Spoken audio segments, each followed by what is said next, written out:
मेरा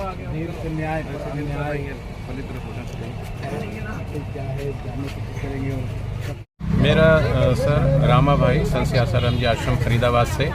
आज हम यहाँ पर कलेक्टर महोदय के पास यहाँ आए हुए हैं। पूरे देश भर में सभी जिलों में कलेक्टर महोदय को ये ज्ञापन दिया जा रहा है।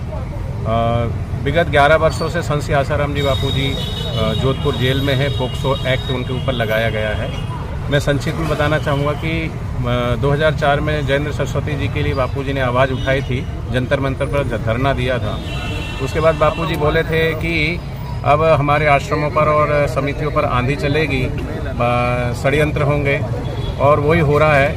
विगत 2008 से लेकर के 2008 में जैसे कि गुरुकुल में टारगेट किया गया, गुरुकुल के 2 बच्चों की हत्या होती है अहमदाबाद में, उसकी जांच होती है, 2013 तक क्लीन चिट मिल जाती है। उसके बाद दूसरा बापूजी के लिए षड्यंत्र किया जाता है कि बापूजी के दूसरे गुरुकुल छिंदवाड़ा गुरुकुल से फिर दोबारा ये षड्यंत्र शुरू होता है।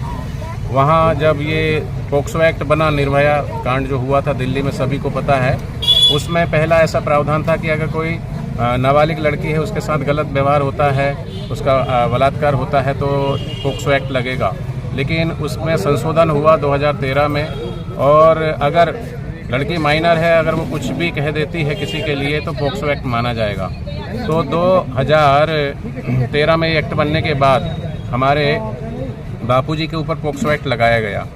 छिंदवाड़ा में पढ़ रही एक लड़की हमारे ही गुरुकुल में, वो 2 साल पहले आती है एडमिशन लेकर के, और जब ये आरोप लगा तो वो अपने माता पिता के साथ मध्य प्रदेश छिंदवाड़ा से शाजापुर उत्तर प्रदेश की रहने वाली, तो वो घर जाती है माता पिता के साथ। वो राजस्थान जोधपुर जाती है, वहाँ पर बापूजी थे। वो बोलती है कि मेरी तबीयत ख़राब है, भूत प्रेत का साया है, जो भी है। और फिर 3 दिन बाद वो फिर मतलब घर आ जाती है। उसके बाद बापूजी का रामलीला मैदान दिल्ली में सत्संग होता है विशाल, वहाँ पे कई हजार लोग वहाँ सत्संग में आते हैं, आपको पता है। तो वहाँ पर रात को 2:30-3 बजे कमला नगर थाने में बापूजी के ऊपर 0 FIR की जाती है 2013 में। तो इसमें ये होता है कि वो आरोप लगाती कि मेरे साथ छेड़छाड़ हुआ है। उसका मेडिकल रिपोर्ट हुआ, उसमें कुछ भी जांच की गई, कुछ भी नहीं पाया गया। आप देख सकते हैं इसके अंदर ये जो साजिश है और किस तरीके से इसमें पूरी सच्चाई है। हम नहीं कह रहे हैं, मेडिकल जांच की जो रिपोर्ट है ये आपको दिया जाएगा। ये जांच की जो मेडिकल रिपोर्ट है उसमें कहीं भी स्क्रैच नहीं है। अच्छा, जिस समय वो बता रही है कि मेरे साथ छेड़छाड़ हुआ, वही टाइम पर बापूजी वहाँ पर अपने भक्तों के साथ बैठे हैं, किसी परिवार की मंगनी करवा रहे हैं, जो टाइम उसने लिखवाया है इसके बीच में। और ये उस समय कॉल डिटेल निकाली गई, लड़की की कॉल डिटेल, तो वो जो टाइम उसने लिखवाया उस टाइम पे वो किसी और से बात कर रही है। तो हमने उसके बाद जब ये जांच चली तो 5 एविडेंस हमने कोर्ट को दिए, माननीय न्यायालय जोधपुर को, कि लड़की बालिग है। उसके 5 साक्ष्य हमने दिया, लेकिन उन्होंने उन एविडेंस को नकार करके, और हमारे गुरुकुल का जो कि वो 2 साल पहले पूरा पहले से प्लान करके आए थे कि लड़की माइनर है, और जानबूझ के कम एज लिखा करके उसने और पोक्सो एक्ट के तहत लगाना था। तो जब लड़की बालिग है, 5 एविडेंस है, तो फिर वो माइनर कैसे हो गई। चलो जांच चली, इन जांच के दौरान कोई एविडेंस नहीं मिला। उसके बावजूद भी बापूजी को जो सज़ा मिली हुई है कि बापूजी का जब तक प्राकृतिक श्वास है तब तक बापूजी जेल में ही रहेंगे। क्या पोक्सो में ऐसा प्रावधान है ही नहीं, आजीवन अगर किसी को कारावास होता है। लेकिन बापूजी को तो बोले हैं कि जब तक प्राकृतिक श्वास, वो अगर 110 साल जीते हैं, 150 साल जीते हैं तब तक। तो हमारी ये मांग है कि हम जब इस भारत देश के नागरिक हैं, हम संविधान के अंतर्गत रहते हैं और न्याय सभी के लिए बराबर है, तो बापूजी की अभी कोरोना काल में जो है पीछे बहुत ज़्यादा तबीयत खराब हुई थी, क्योंकि जेल के अंदर बापूजी के वहाँ पर कैदी के बहुत सारे संक्रमित हो गए थे, तो बापूजी को भी कोरोना हुआ। उनका हीमोग्लोबिन 3.5 पॉइंट चला गया था, फिर भी वो जैसे तैसे स्वस्थ होकर के आए। अभी 1 महीने से उनका स्वास्थ्य बहुत फिर से लड़खड़ाया। उनको हार्ट में 3 ब्लॉकेज है, 99%, 98%, 70% 3 ब्लॉकेज पाए गए। उनका हीमोग्लोबिन 7 पॉइंट चला गया था। एम्स हॉस्पिटल, उसकी रिपोर्ट भी आपको दी जाएगी, वहाँ पर 25 दिन तक बापूजी रहते हैं, लेकिन बापूजी को कोई फ़ायदा नहीं होता है। हमने मांग की न्यायालय से कि हमको अपने तरीके से इलाज कराने के लिए मोहलत दी जाए, लेकिन हमारी हर बार बेल जो है वो रिजेक्ट हो जाती है। तो हम वही देखते हैं कि इतनी क्रिटिकल सिचुएशन में, इतनी तबीयत ख़राब है, उसके बावजूद भी उनको मोहलत नहीं दी जा रही है। दूसरों को जो कैदी हैं और उन पर सज़ा याफ्ता हैं और उन पर गुनाह भी साबित है, वो जेल से बाहर आकर के कोई 2 महीने के लिए, कोई 3 महीने के लिए, कोई 6 महीने के लिए, कोई तो बाहर आ जाते हैं, चुनाव भी लड़ते हैं। ये तमाम प्रकार की चीज़ें हो रही है, तो न्याय है तो सबके लिए होना चाहिए। तो हमारी न्यायालय से मांग है, सरकार से भी गुहार है कि बापूजी के ऊपर जो पॉक्सो एक्ट लगाया गया वो धारा हटाई जाए, क्योंकि कोई एविडेंस नहीं है। हमने सारे जो साक्ष्य दिए उसको स्वीकार किया जाए, बापूजी को रिहा किया जाए और अभी बापूजी को उचित इलाज के आयुर्वेदिक तरीके से बापूजी इलाज कराना चाहते हैं, उसके लिए उनको बेल दी जाए।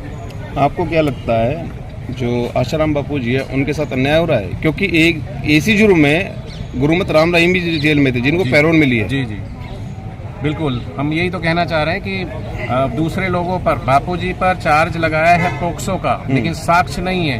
पर अभी बिशप जो जालंधर में 12 नन के ऊपर बलात्कार का आरोप सिद्ध हुआ, उनको पूरा जमानत पे बाहर है। आपने अभी बात करी राम रहीम की, वो भी अभी कई दिनों से जमानत पे बाहर है।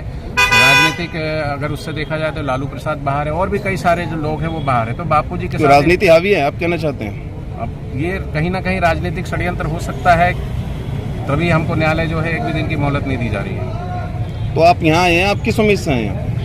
हम इस उम्मीद से आए हैं कि हमारी आवाज़ माननीय न्यायालय तक भी पहुँचे और सरकार तक भी पहुँचे। सरकार के द्वारा हम यही गुहार लगाने आए हैं, कलेक्टर महोदय के माध्यम से हमारी आवाज़ ऊपर तक जाए और जो है उचित हमको न्याय मिलना चाहिए। नहीं, जब संत के लिए हम तो सही बात बोली है, ये तो आश्चर्य की बात हमारे लिए भी है। एक हिंदुत्ववादी सरकार इतने सालों से है और राम मंदिर की बात आपने बताई कि राम मंदिर जो 500 सालों से नहीं हो पाया था, वो इसी हिंदुत्व सरकार ने कराया और कितनी सारी योजनाएं चलाई, गरीबों के लिए भी कितना कुछ किया। और जो भी हमने देखा कि जब राम मंदिर का उद्घाटन हुआ था तो जो हमारे प्रधानमंत्री थे माननीय, वो उनका जो उपवास था वो भी किसी संत महापुरुष ने ही तुड़वाया था। तो ये बात तो लाजमी है कि हमारी जो हिंदुत्ववादी सरकार है उसकी श्रद्धा साधु संतों में तो आशाराम बापूजी ने रेप किया था, उस बात को एग्री करते हैं नहीं करते? पहले आप बताएं। नहीं, बिल्कुल एग्री नहीं करते, क्योंकि कोई एविडेंस डायरेक्ट है नहीं जो प्रूव कर सके कि रेप हुआ। तब उनकी मेडिकल रिपोर्ट्स आई थी तो उसमें ये लिखा हुआ था कि वो अवेलेबल है, मतलब सेक्सुअल में वो उनकी वो रिपोर्ट, जो लड़की की रिपोर्ट आई है उसमें कहीं पे भी ये प्रूव नहीं होता है कि लड़की के साथ कुछ भी हुआ है। लड़की ने FIR में भी कहीं पे भी रेप की पुष्टि नहीं की है।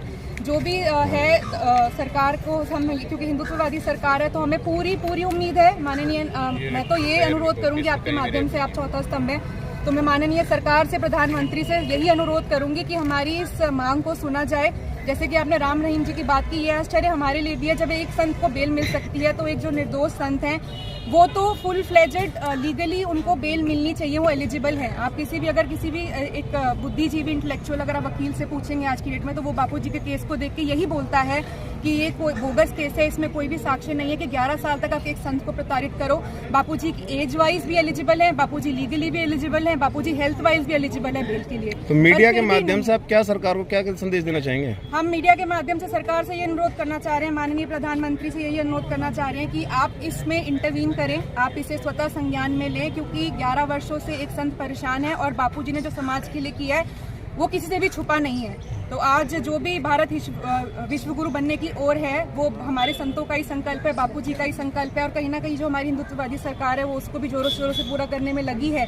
तो इसलिए जहाँ पे अगर एक संत को बेल मिलती है तो दूसरे संत के केस को भी, उसकी मांग को भी, उनकी रिक्वेस्ट को भी हमारी तरफ से, पूरे देश की तरफ से स्वीकार किया जाए, इसे स्वतः संज्ञान में ले हमारे माननीय प्रधानमंत्री जी और बापूजी की रिहाई शीघ्र कराएं और उनके अनुकूल जो उनको अनुकूल पड़ता है स्वास्थ्य उपचार वो उन्हें दें। ठीक है।